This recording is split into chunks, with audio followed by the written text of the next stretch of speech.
So now let's do the same thing, but using context. So I'm going to go up to Structure and then Context. And we already have a context that matches what we're looking for here, which is Review Node Pages. So what we're going to do is click Edit next to this, and we'll scroll down, and our conditions should be squared away already. We're checking to make sure that the node type is Review. And for our reactions, we're going to add a reaction for blocks.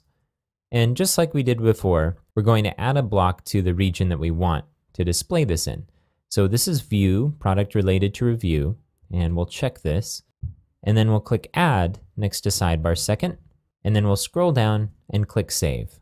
We'll exit out of the overlay to get out of the context dialog.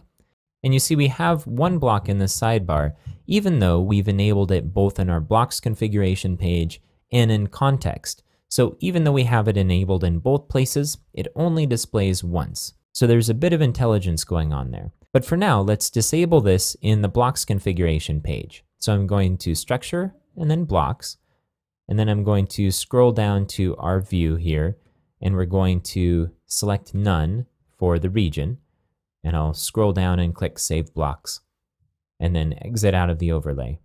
So you see we have our block displaying here, but it's important to note that even though we're using context in order to display this block, we edited the title through the blocks configuration page. So those settings still hold when they get displayed with context.